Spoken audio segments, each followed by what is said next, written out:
څه چې دي دا د الله د طرفه دي. ګوره کفارو چې کوم دي هغه رسول الله احمد مجتبی صلی الله علیه وسلم ته یعنی د قتل ارادې جوړې کړې وې، د قتل منصوبې جوړ کړې وې. یهودو نصاراو رسول الله صلی الله علیه وسلم ته د قتل عزم و اراده کړو چې موږ به دې قتلوو. اوس یې واورئ په یو وخت کې حلیمه سعدیه چې کله دته شودې ورکولې نو دی تقریبا داسې یو څه غټو ترلاسه نیولی رسول الله صلی الله علیه وسلم چې کوم دی هغه یې روان کړي ولو. نو حلیمه سعدیه وایي ما پر ما باندې یو نجومي جادوګر چې دی هغه پیر سلو، وایي ما ته وایي هغه ما ته ولې کله چې دته وکتل د ده په تندي کې د نبوت رڼا ولیدله. د ده په تندي کې د چا په تندي کې د رسول الله صلی الله علیه وسلم په تندي کې د نبوت رڼا چې کومه ده هغه یې ولیدله. نو بیا د هغه رقم چې کوم دی دغه نجومي جادوګر د حلیمه سعدیه سره پوښتنه وکړه، ورته ویې ویلې چې دغه څوک دی؟ دی ورته ویلې چې دا د ده نوم محمد دی. هغه نجومي په کې د یهودو په خپلو کتابو کې دي دا اورېدلي وو چې نبي آخر زمان به محمد به نومي، د پلار نوم به عبدالله او پلار به وفات سوی او د ده به داسې صفتونه او ډېر ښایسته به او د ده تندی به داسې د ده مخ به داسې دا ګرده دی ویلي وو. کله چې هغه نجومي د حلیمې سعدیې څه پوښتنه وکړه د ده نوم چیش دی، هغه ورته ویل چې د ده نوم محمد دی. و د پلار نوم یې چیش دی؟ و د پلار نوم یې حارث دی. و د مور نوم یې چیش دی؟ و د مور نوم یې سعدیه ده. هغه نجومي چې دی هغه په سوچ کې سو و دې ته ولې و دا بالکل ما به د سر قلم کړی وای، ما خو دې قتلاوي مګر ولې دا خو د ده په مخ کې چې دی د نبي آخر زمان نشانیانې موجوده دي او د ده چې کوم دی دغه یو ځای کې د ده خپل نوم هم سید محمد دی د ده نوم، مګر صرف د مور د پلار نوم چې تا یاد کړي دا بیا بدل دی. د ده خو په حقیقت کې خو د مور د پلار نوم عبدالله او امینه و په شروع کې موږ ذکر کړی دی. د ده خو نوم اصل د مور د پلار نوم هغه و. حلیمه سعدیه خو دی خپل بچی بولي، دی خپل روحاني رضایي چې کوم دی د دې بچی دی رسول الله احمد مجتبی صلی الله علیه وسلم. بیا به مابین کې دا یوه خبره ته کوم چې هر وخت د رسول الله صلی الله علیه وسلم نوم راکړی موږ ته به څه وایو؟ صلی الله علیه وسلم. موږ ته به وایو درود به د مدینې پر جانان هر وخت وایو. اوس بله خبره دا ده نو هغه نجمي چې کوم دی هغه د نه کې قتل و حلیمه سعدیه ته وویلې چې د ده خو د پلار نوم عبدالله هغه کتابو کې چې د ده چې کوم په مخ کې علامات هغه صحیح دي، د ده نوم محمد دی هغه صحیح دي، د ده د پلار نوم عبدالله دی، د مور نوم امینه ده او دی د ده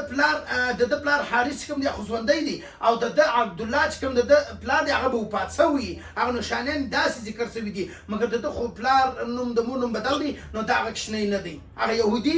هغه نجومي هغه جادوګر هغه غلط سلو صحیح سلو. نو حلیمه سعدیه پر دا ځای باندې ډېر شکر وکړئ ول الحمدلله د الله ډېر شکر دی چې محمد صلی الله علیه وسلم د یو نجومي د یو جادوګر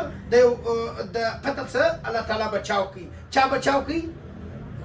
الله بچاو کوي، الله بچاو کوي. صحیح سو. اوس دلته خبره دا شی ده ګورئ په دنیا کې نه دي ډېرې زنانې خوندي زاړي څه وایي زنانې وایي زما زندګي دی نو زه دی زما بچیان نشته، زما بچیان داسې دي، په روانو وختو کې به زما سره څه کېږي، په روانو حالاتو کې به څه وي. ژوند جوړول والا څوک دی؟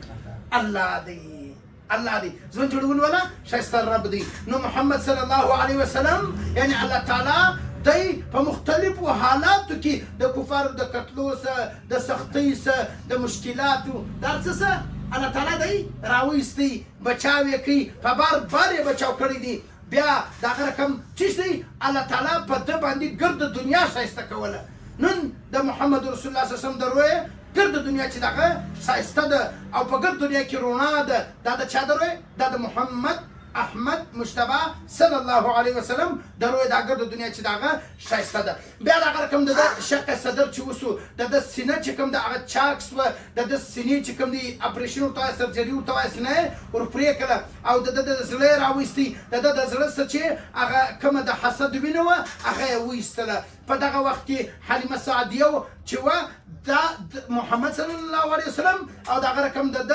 چې کومه رضایي خور وه شیما دا دوی دواړه یې استولي ول په رمه پسې دوی پسونه کتل. کله چې دوی پسونه کتل نو دغه د فرشتو په شکل دا یو انسانان رالل د دغه شق صدر د سینه چې د هغه ورپرې کړه او د زړه یې راویستې هغه د اسد وینې جنو ویستله. په دا موقع کې شیما چې کومه د هغه مور نه راوځغستل وایي چې محمد صلی الله علیه وسلم نه دا رقم خلق رالو او دا رقم دی علال کې دی داسې هغه خو نه به پیدل چې دا شق صدر دغه د واقع ده نو رسول الله صلی الله علیه وسلم ته هغه فرشتو تسلي ورکړه چې ته مه ګبراوېږه صرف ستا د سینې ستا د زړه څه چې کوم هغه د حسد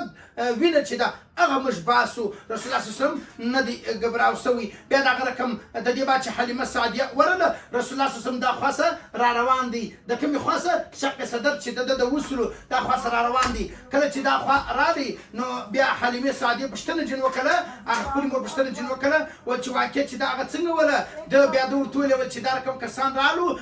هغو دا رقم زما سینه چا کړل هغه وینه چې هغه صفا کړه برته زما پر سینه باندې لاس تېر کړ زما سینه چې دغه صحیح شوه بیا چې کله دې وکتل د ده سینه بالکل چې دغه صحیح وه او هغه کومه د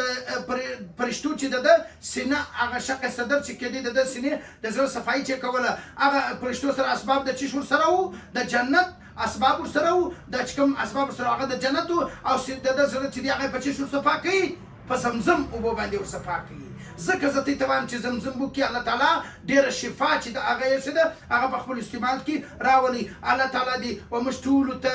د نیکو هدایت وکړي الله دې وموږ ته هدایت وکړي الله تعالی دې وموږ ټولو ته خپله رضا را نصیب کړي الله تعالی دې موږ د رسول الله صلی الله علیه وسلم پر نقش قدم باندې روان کړي الله تعالی دې موږ ټولو ته هغه زندګي را نصیب کړي چې په کومه زندګي کې د الله تعالی رضا یي زه بیا ټولو زنانو خونتم نارینه ورونتم دا وایم هر څه زندګي چې هغه څوک جوړي الله یې جوړي رسول الله صلی الله علیه وسلم د کفارو د قتلو څخه الله تعالی بچاو کوي په بار بار او دغه رقم بیا دنیا جهان په ده باندې